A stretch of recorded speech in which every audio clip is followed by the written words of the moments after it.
Okay, shalom everybody, Shavua Tov, and welcome back after a long, nice break.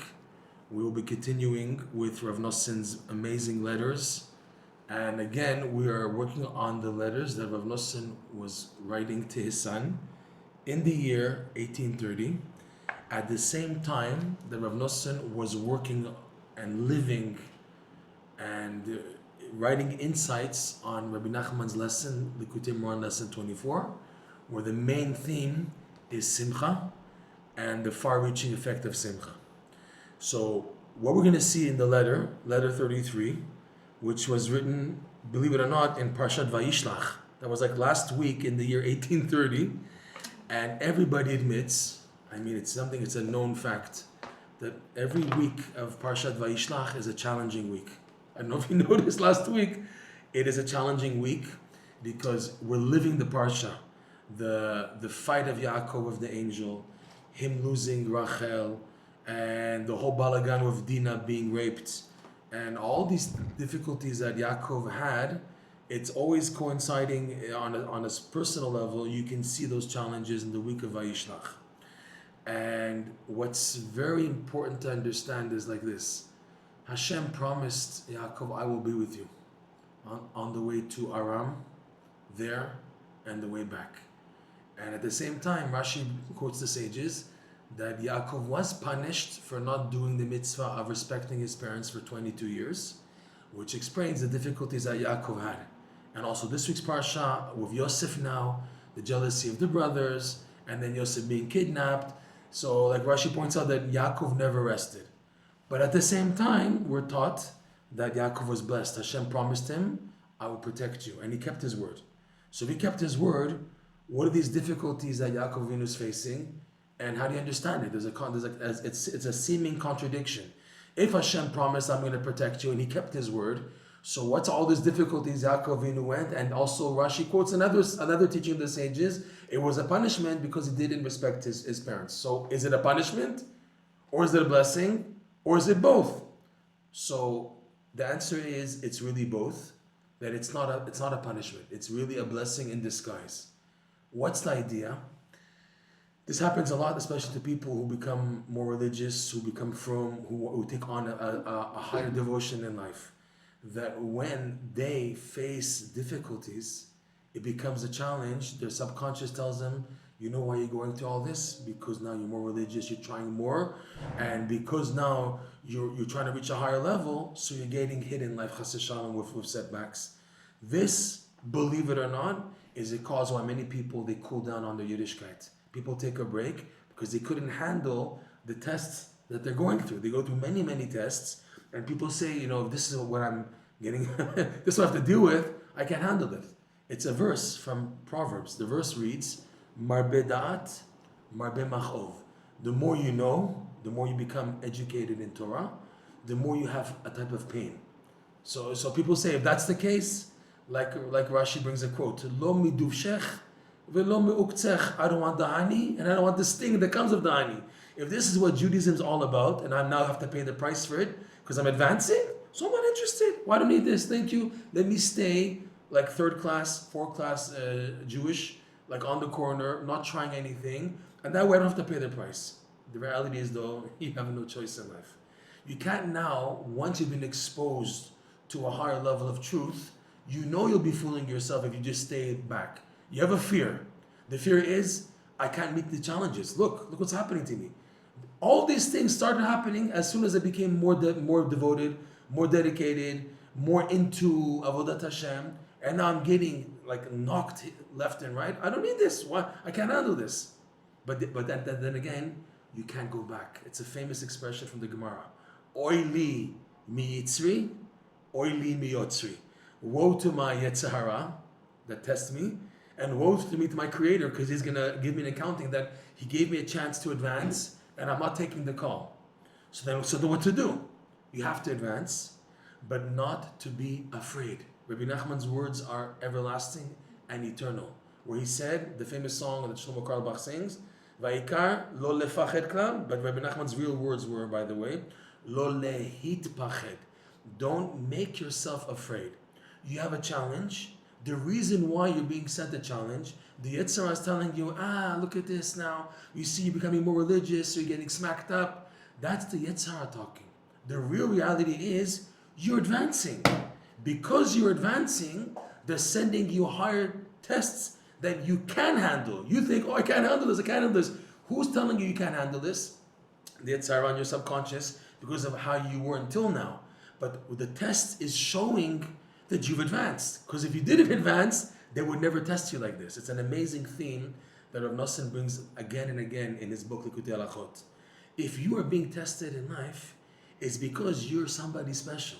Because if you weren't somebody special, the Yetzer Hara wouldn't waste his time on trying to test you.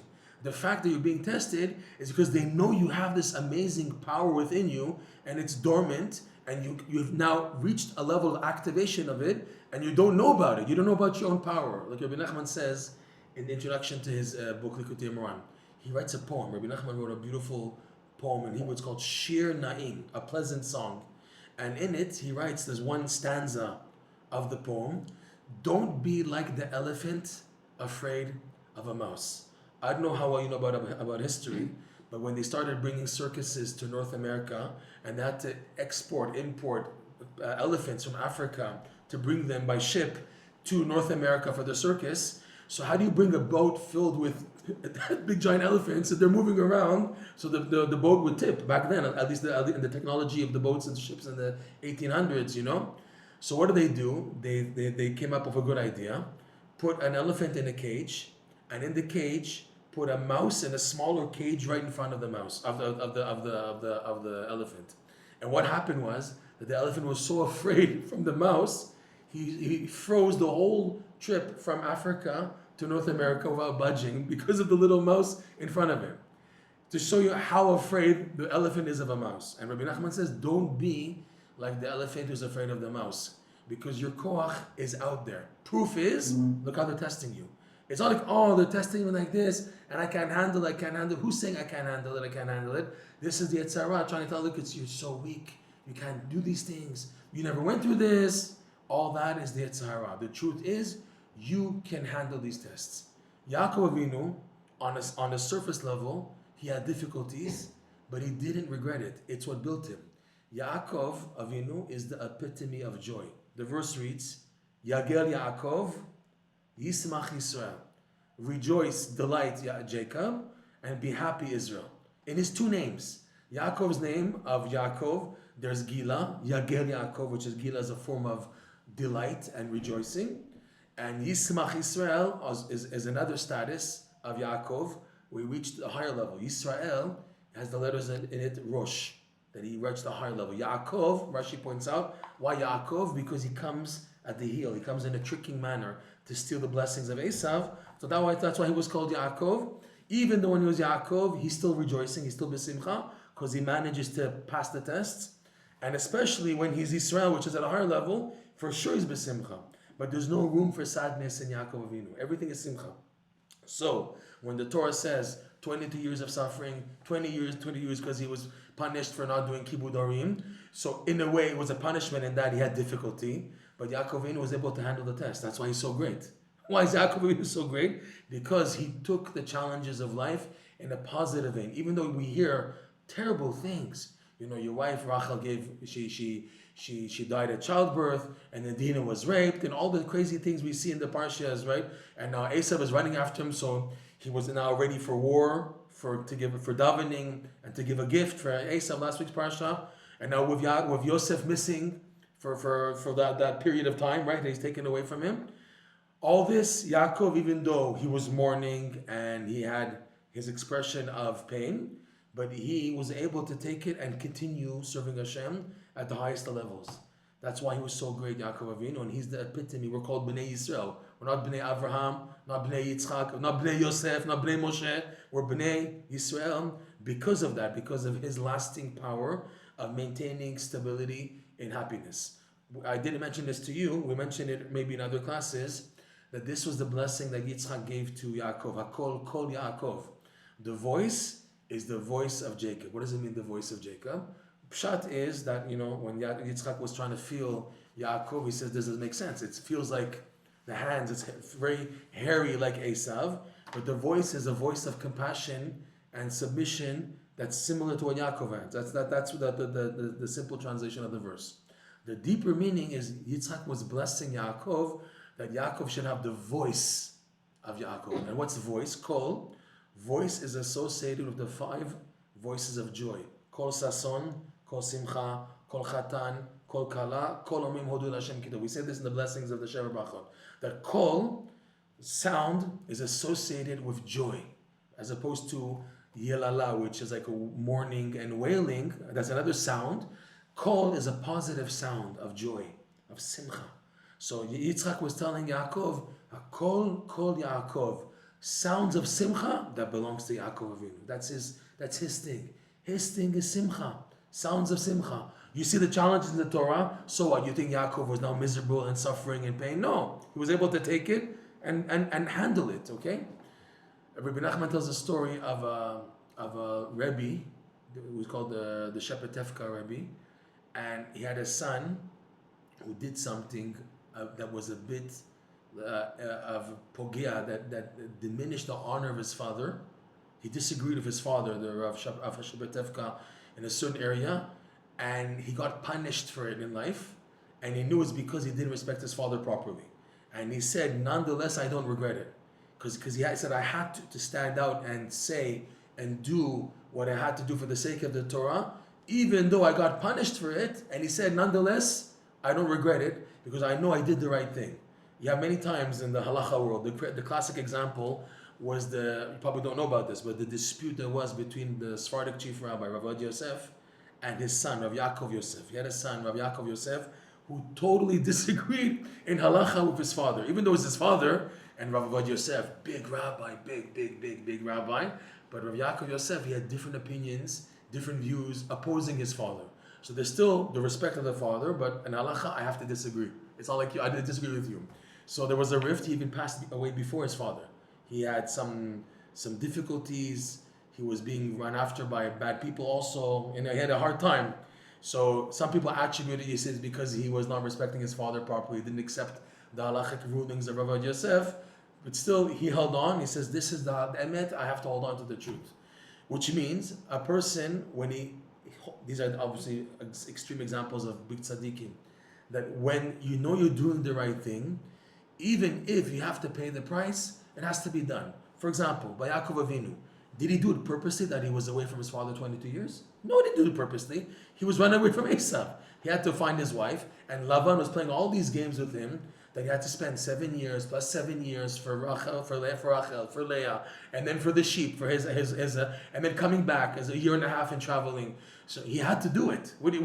So why are you punishing him because he had to do it? He's punished because he didn't respect his parents for 22 years, but he had to do it. Also in life, we have things that we have to do, and we said, because of the attribute of judgment in heaven, so there's room for punishment. So what do you want from me though? This had to be done. I can't say, okay, so that's the case, I'll be submitted, I'll be in chains, and I'll live a miserable, fake life and not reaching my potential. You got to choose. Most people, there's a famous quote from Winston Churchill. Winston Churchill once said, everyone in life stumbles across the truth, and the majority of people get up and keep on walking. You hear that? They don't get, they're afraid of the wake-up call. They're afraid to change, afraid to make a move, afraid of losing the comfort zone of status quo. I'm in my comfort zone right now. Let me continue like that. I don't want to change. They're scared to make a move. But Hashem wants every Jew to come to his potential, and the only way is to face the challenges that Hashem sends you. And we know a secret that if you don't, so you're gonna have to come back again. It's very simple. You have to come back again and again and reincarnate. That's why we have reincarnation. Reincarnation is to fix what wasn't done in the previous incarnation. You're afraid, status quo, of losing your comfort zone? Okay, so come back again. It's scary, isn't it? But that's the truth, that Hashem wants a Jew to reach his potential, and the tests of life are not because Hashem is now punishing. It's just the opposite. It's Hashem is bringing out who you really are. And when you pass the test will be transformed to the greatest dew of life and delight and splendor and things that you know yourself. I would never experience these amazing things if I did not go through what I went through. So now in our context, if you remember, we mentioned way back that Reb Noson was going with this amazing lesson about the power of joy, and he got so into it. If you remember, he developed amazing insights on the Parsha of Vayera, of the whole idea that he developed of Avram Avinu standing at the tent, of the entrance of the tent, and Rav Noson explained it in such an amazing way. I mean, it's recorded, but to go over it again in short, just that a Jew has to wait at the entrance of the tent and wait for them to open the door for him and not to budge, even though in the meantime he's being tested and testing and tested. Okay, so Rav Noson, we were so amazing because we were in the Parsha of the week, so we went off tangent to actually see the chidush that Rav Noson wrote in his book called Likutey Moharan. So now Rav Noson, like every Jew, has to now live with his medicine. You reveal these teachings, now you have to live with it. So right after, the next letter is about the epidemic of cholera and how Rav Noson's son was in danger and his grandchildren were in danger and they didn't know what was happening in the nearby city of Tulchin. Rav Noson was in the city of Breslov. So automatically, after such an amazing revelation of the power of simcha and the encouragement that it builds in a person to hold on and to wait at the tent of holiness until they open the door for him, and the person is being stubborn to holding on to wait for them to open the door. So Rav Noson just revealed this amazing teaching in the previous letter, and now the next letter is already talking about epidemic, cholera, and you see Rav Noson in a panic situation, but he's not panicking because now you can see between the lines how Rav Noson is cool. He's holding on. He's not cracking from the test, and he's not cracking by the test because he's using his own teachings to encourage himself. That's how it is with tzaddikim and with the people, like we mentioned, that when you have a big revelation in life, it's always followed by a test. It's like, okay, a revelation, thank you, bravo, take vacation. No, you have this revelation. Now from heaven, they said, we're going to test you to see if you can stand by it, because we're already what's called makdin de refuah lifnei hamaka. We already sent the remedy before the hit. In other words, you know what to do. So now we can test you and hope that you will do the right thing because you already know what to do. You already have the refuah before the makkah, the remedy before being tested, and you know what to do now. It's like, oh, I don't know what to do. What did Hashem do to me? And all this type of stuff. I know it died. It's not recording. The battery died. In any event. So the person won't say that. You know what to do. Come on. You know what to do because you yourself were preaching it. You're preaching what to do in the situation. So now we will test you because we know you'll stand up to the test. You won't crack. You won't crash. You won't see it as negative. Just the opposite. You'll see what's happening to you, which will bring you much closer to Hashem.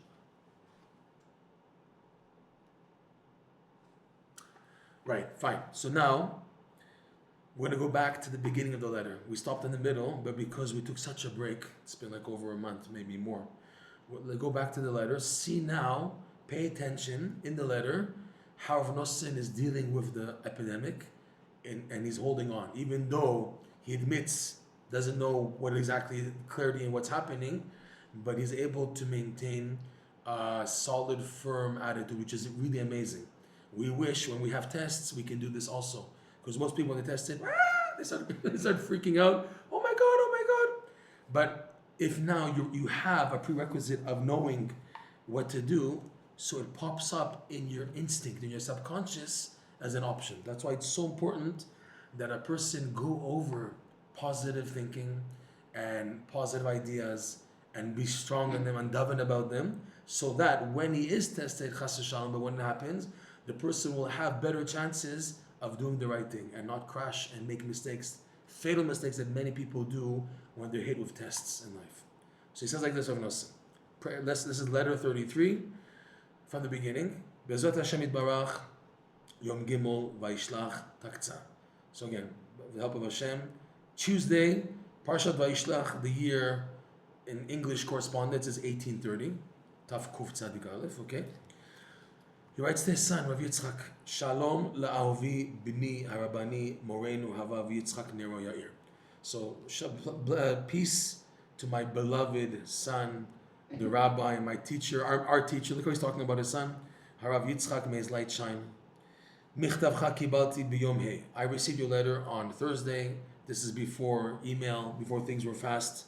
So things took time, okay? He got a letter on Thursday, and only on Tuesday is he able to find the time to write back.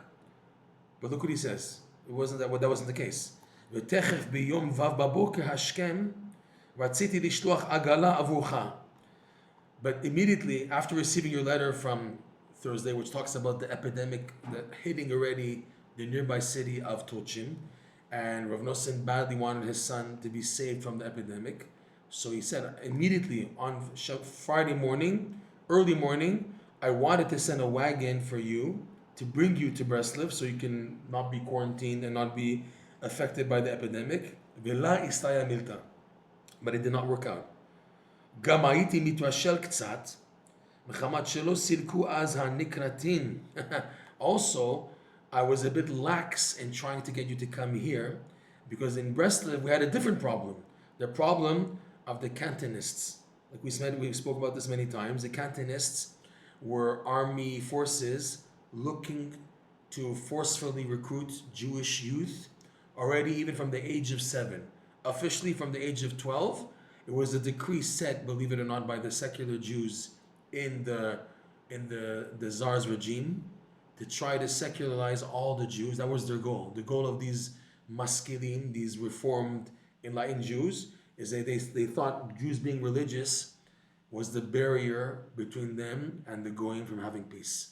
So they made it as these are the predecessors of the secular Jews here in Israel. Their ancestors were these guys in the Ukraine, in Germany, the Reform movement, where they felt we have to modernize all the Jews, even against their will, to stop them from living by the Torah, because they felt that now's the time, the golden age of the Industrial Revolution, and what didn't happen really, but Napoleon brought in a new idea of equality amongst the nations, amongst all people. And it's the first time the Goyim are going out to give Jewish people a chance, but you have to integrate in their society.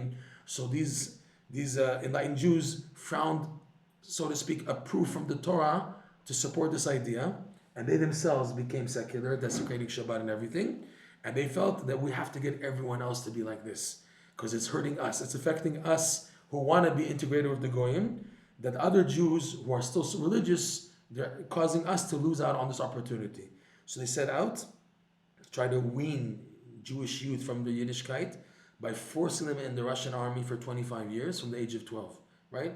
So they were always coming to little villages, shtetls in Eastern Europe, and they were settled there for like a few weeks and trying to catch Jewish youth, and they would go hiding in the forest. It was really bad.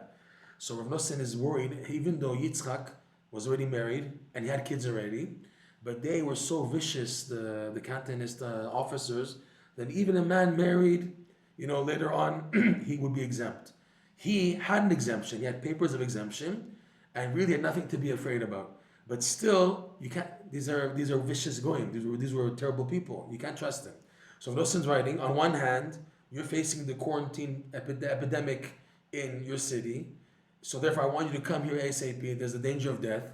But on the other hand, to bring you here is also a bit of a problem, because they're still stationed here. The cantonist army camp is still here in the city of Breslov. So because of that, I didn't know what to do to really fight no to get him a wagon to come. But you come here, and what happens now if now the cantonists decide to do something to you? You're a young guy, you have energy, they might take you also. So that's what he's saying here, okay? Gam haiti mitrashel, I was also lax a little bit because they didn't yet leave, the cantonist camp didn't yet leave from the city of Breslov. So he said, Reb Noson says, "V'godel ha'pachad shaya b'shavua ha'avar yadu lecha bevadai." And the immense fear that we had last week, because of this, you already found out. You already definitely found out already by now. Ach afal pi sheyadati she'alecha ein shum pachad Baruch Hashem. Nonetheless, I know, even afal pi sheyadati, even though that I know that for you, in your case, because you're already past the age of being drafted into the army, so there's no real fear, Baruch Hashem. But still, afal pichem lo naicha li shetiya po ba'etahi. It wasn't easy for me. It would not be easy for me that you should be here at a time when the cantonists were here, because they made everything upside down. Achar kach be'erev Shabbat. So afterwards, this is Friday saying. The Friday I tried to send early in the morning, but didn't work out. So later on that same day, which is right before Shabbat, samuch lichnisat Shabbat Kodesh, right before Shabbos began, higiani shuv michtavcha. I got a second letter from you already Friday afternoon before Shabbat. Va'amadati mar'id. And when I got that letter, I stood frozen in fear. Mar'id, ra'ada, shaking. I stood trembling. And now it's already Shabbos. What can you do? Because he's telling him now how the epidemic is getting worse and worse and worse in Tulchin. That was the letter that he got on Friday afternoon, and it was already Shabbat now. So so Reb Noson had a trembling, trepidation attitude for that Shabbat. So he says, "V'techev v'motzei Shabbat." So immediately Saturday night after Shabbat, "Shalachti lecha igeret shetavo techef lepo." I sent a letter already Saturday night that you should come immediately here because of the epidemic. That's even a bigger fear than the cantonists being in Breslov. V'shalachti igeret leyad Rabbi Pinchas Ne'eman. I sent a letter with a faithful friend, his name is Rabbi Pinchas. V'ayiti mitzapeh. So that was that Saturday night. V'ayiti mitzapeh kol yom aleph v'yom bet lahasig tshuva mitecha. And I was hoping already, because listen, Breslov to Tulchin by wagon and horse is about 3 hours. 3 hours, not so far, 3-4 hours. Okay, back then. By car it's like an hour and a half drive, so that would make it about 4 hours by horse today. Back then, sorry. So I was hoping all Sunday and Monday to get a response from the letter that I sent with Rav Pinchas Saturday night. Ve'en kol, ve'en oneh. That's an expression in Hebrew. There's no voice, there's no response, nothing. Etmol, yesterday, which is Monday, because this is the letter being written on Tuesday. Le'et erev, pagati Rabbi Pinchas anal. So yesterday, towards evening, so Monday evening, I bumped into this Rabbi Pinchas, that I mentioned, who's a trustworthy guy. V'shalti oto mazeh. I asked him, what's going on? How come I'm getting a response from my son? I give you a letter to give. What did he say? Eshiv li, shegam michtavi shalachti lecha adayin biyado. He said he did not yet have a chance even to send the letter that I sent to him to send to you. It's still by him. So you never got the letter from Saturday night. Ki lo shalchu shum igeret b'yom aleph. Because they didn't send out any mail on Sunday. So this is crazy when this happens, this happens in life a lot, that you're in a desperate situation and you do something and you find out that it didn't do anything. It happens a lot. And you begin to, in a way, get even more panicky. So, oh my God, it didn't happen. What's going to be? But you have to realize there's certain times in life, not all the time, that things are me'et Hashem. That this is from Shemaim then. And it comes out especially in these crazy scenarios when you're desperate and you do something and it doesn't work out and you begin to become in a way more desperate, but you have to realize Hashem did it in the end. You did your best, you tried it didn't work out. So he says, Rav Noson, initially, v'nivhalti me'od. So I was really in behala, which is an expression for panicky. I was a bit panicky. V'ra'iti ki me'et Hashem ha'itazot. You see, that's what comes out. That when these things happen, I realized that this is from God. It happens a lot in life, right? You're panicked, do this. Oh my God, you didn't do this. I need to know. You can't blame the person. Reb Noson didn't blame Pinchas. How could you be so stupid and not send the letter? It's such a dangerous time. There's an epidemic. It's pikuach nefesh. He didn't say that. He didn't get angry at Reb Pinchas when he told him I didn't send out the letter yet. It wasn't sent out. He didn't break out on him, which most people do, unfortunately. He said immediately, nivhalti, he panicked, but he realized it's from Shemaim. It's an amazing attitude in life when you're able to shift, to remember it's from God, and not to get angry at the person. This can only be if someone is working on being b'simcha. When a person is working on being b'simcha, so it becomes part of his subconscious. It becomes part of his inanimate. What's the word in English? It's a good word. His reflex. It becomes part of his reflex, so that when he is pressured, he won't break and do something really drastic and wrong to someone else. So Rav Noson nivhal, which means he probably screamed, oh my God, getting Rav Pinchas to feel negative. But he says right afterwards, but I realized it's from Shemaim. So that means there's an initial breakout, which happens to all of us, but then to immediately say, but it's from Shemaim. That's an extraordinary gift. It doesn't come by itself. It comes to someone who works on this attitude of being positive. So when he's hit, he will have better chances to remember it's from Shemaim. Okay? Eventually, some people, they remember it's from Shamayim like a day later, 2 days later. Okay, I see afterwards, retroactively, that was from Shamayim. And the whole day they were just upset at the person. How could he? How could you? So this is, again, because the person is not working enough on being positive in a general attitude of being besimcha, and working on that attitude. And holding on when the tests happen, when come on, because of the simcha. And here Reb Noson is showing that he is a warrior. To say this is unbelievable, right?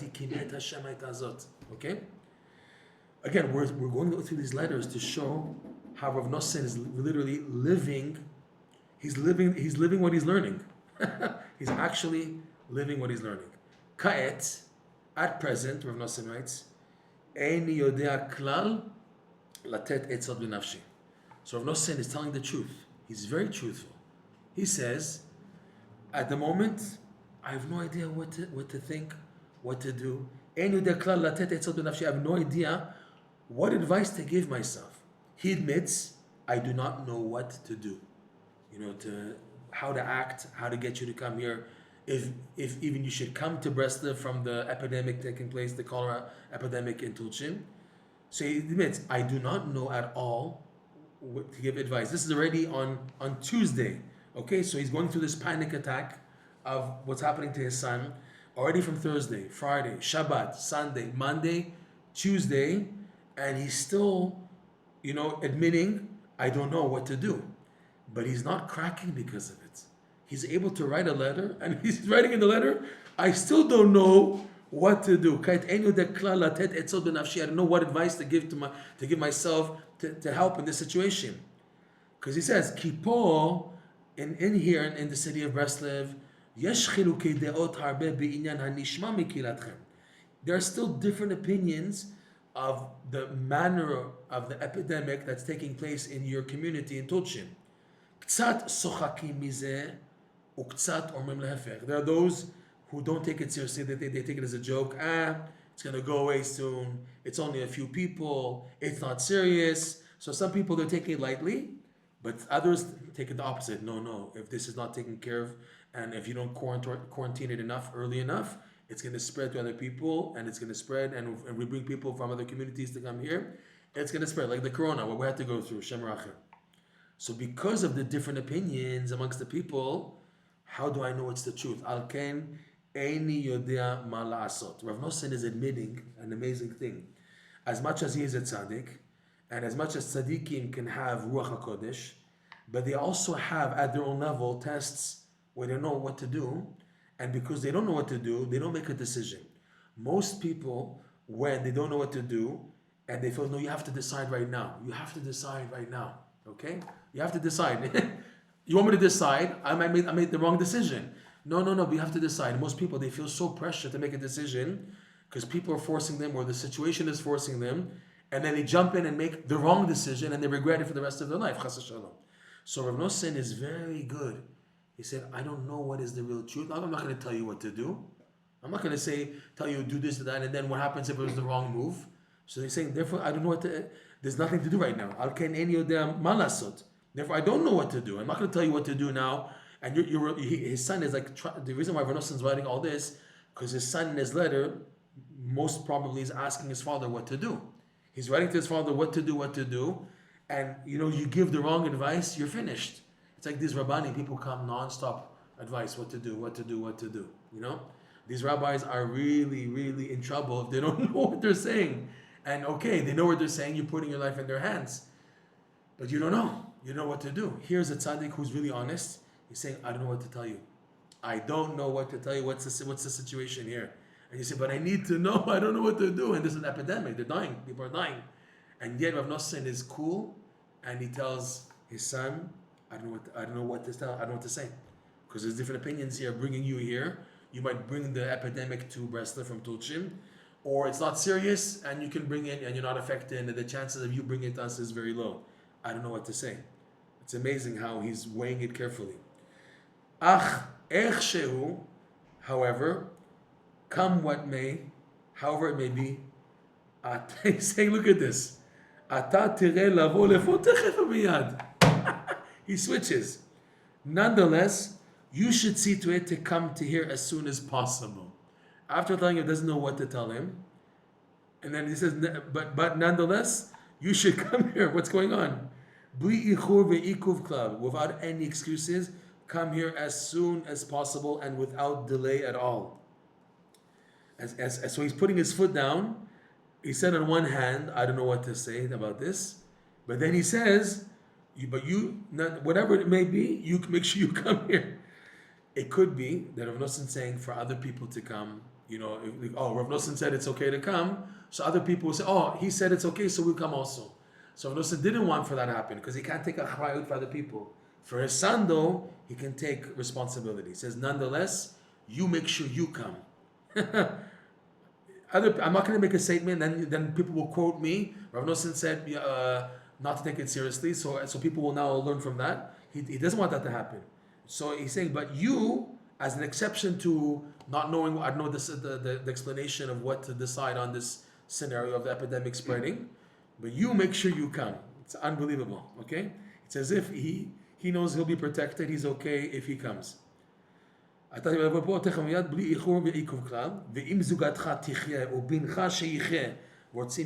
a young father, he was newly married.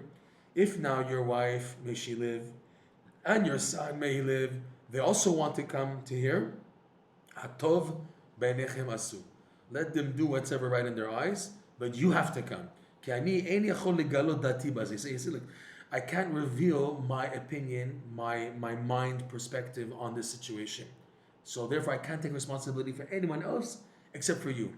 Because I really don't know anyways what's happening nowadays, in these days, which is now Tuesday already, in your community on these days. But you, nonetheless, make sure you come. It's as if Reb Noson is saying you won't be affected, you won't hurt anybody. It's like he knew that he's okay. Like we said, right? More than this, I cannot go on further in this letter. Talking about this topic. And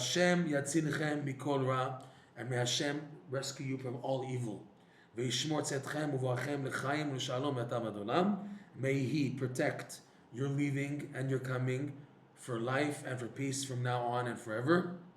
Hashem, blessed be, should have compassion and pity on the Jewish people. Vivatel kol hagzerot, and may He nullify all the decrees, the bad decrees. And let us hear only good news. Noson Breslov. Okay? With this letter, Reb Noson finished working on lesson 24, and then he decided to shift to go on to a different lesson, which is lesson 65. Lesson 65 is Rabbi Nachman's main teaching on dealing with suffering. Like he shifted Reb Noson. He was working on a lesson about simcha. He used it. He was able to manage this challenge. And then he decided it was so bad, the epidemic, that the next letter goes into the details of the epidemic spreading even in Breslov, and that he had no choice but to go on to a different lesson where Nachman gives advice when a person is actually suffering, that he can't activate the simcha anymore, so he has to do something else called a bitul. That's lesson 65. We're not going to go into that, because our goal is to focus on lesson 24. Because in what we're going through in life, and after seeing what people are so going through because they're depressed, and everyone in the world, I was just now all over North America, everybody's sad, okay? Everybody's sad. I have a new joke to tell you guys. You didn't hear the joke. New joke. There was, it's an American joke, okay? I think the Americans can get it. There was a Baal Tshuva here in Israel who got engaged, and his family, Israeli family, disowned him because he became religious. You heard the joke? You're laughing already. Okay, all right. So the family disowned him. That means he has to do the wedding by himself. His family's not going to come. You're religious now. We don't want you. We don't like you. He was all alone. So he realized he has to raise money. He has to go to America to shnor, to collect money, tzedakah, to make his wedding. And he tells his Rosh Shiva, an Israeli Rosh Shiva, I have no idea what to do. I've never done this in my life. What's with me and collecting money? I don't know how to do this. The Rosh Shiva told him, listen, it's very easy. Follow these 3 points. You go only to 3 cities. You go to Lakewood, you go to Williamsburg Borough Park, and you go to the 5 towns, which is more like Young Israel, modern Orthodox, cool people, whatever. You go to Lakewood, you tell them I'm a descendant of the Vilna Gaon. You go to the Hasidic Borough Park, you tell them I'm a descendant of the Baal Shem Tov. You go to 5 towns where they're more modern Orthodox people, you tell them I'm a convert. Okay? So he books a ticket to Newark Airport. He gets an Israeli driver to pick him up. He comes to the airport, the driver picks him up, and he says, we need money, time. I'm taking you to Chabad, Crown Heights. He said, wait, I decided with you 3 places. Wait, what's this Crown Heights? He said, no, there's no time. We need money right now. I'm taking you to Crown Heights, Chabad. But I don't know what do you mean you don't know what? It's very simple. You knock on the door and you ask for tzedakah. So he doesn't know what to do. He goes out of the car, gets to the first house in Crown Heights. He knocks on the door, and he sees a Chabad guy wearing the long Hasidic kapota, the Litvish hat, and the glittering in the dark shiny kippah. He doesn't know what to say. So he said, listen, from my father's side, I'm a descendant of the Baal Shem Tov. My mother's side, I'm a descendant of the Vilna Gaon, and I'm a convert. Okay? Jokes is what's needed a lot today, B'ezrat Hashem. So we are gonna, in the next class, we're gonna jump to 5-6 years later in Reb Noson's life, where Reb Noson goes back to this lesson 24, and he is in the middle of writing one of the most amazing discourses that he ever wrote in his life. It's called the laws of giving thanks, discourse number 6, which is over 70 paragraphs. It's a super long one, and Reb Noson goes into the depths of the power of simcha as the key for everything in life. So he left it in 1830. He went back to it like about 1840, more than 5 years. We're talking about like about 10 years later, 1840 something. We're going to see the exact dating. I'll show it to you in the next class, and we'll give a summary of the historical background of Reb Noson's life and world history at the time, and to see hints why Reb Noson was going into this lesson, and see the matching ideas in the letters that he's writing at that time, and all this to see somebody who was living by Rabbi Nachman's teachings, applying them, and seeing his personal breakthroughs in life. Reb Noson went through a lot. Similar to Yaakov Avinu. He had difficulties. He lost a daughter-in-law. He had a son who was a hunchback. To find a shidduch for a hunchback is not easy. He had personal difficulties. And then the Breslov shul that they worked so hard to build in Uman, the roof caved in from the snow. Many challenges Reb Noson faced, and he was victorious. He may have cried, he may have felt the pain, but he was able to use Rabbi Nachman's teachings as a guide to overpower the challenge, so it didn't break him. And that's our biggest test in life, is not to be broken from what we're passing through. And if you succeed in not being broken, you'll see that the difficulties will be transformed into crowns, atarot. The Gemara says that. The person's suffering is turned into crowns, not just in the world to come. Oh, it's going to be good. I'll make it good already now. It's going to be good even now. It's a hard test, but Rabbi Nachman's words are solid. You're walking on a narrow bridge. The main thing is don't make yourself to be afraid from anything that you can go through. You have to go through challenges. Why? Because you're at that level. You're somebody special. If you weren't someone special, you wouldn't be going through the challenges. The fact you're going through challenges is because it's a sign that you have a potential to go overcome it. But how, what, when? That's why we need tzaddikim to shine us with an inspiration and a light of guidelines what to do, so we can use them by the maximum in our personal tests in life. Because these tzaddikim, they weren't born on top of the mountain. A tzaddik wasn't, he's born a tzaddik, he's a grandson of the Baal Shem Tov, his father was a Rebbe, his grandfather. No. Rabbi Nachman said, any tzaddik who is truly a tzaddik, he killed himself. He worked hard to get there, meaning he passed the test that you're going through now.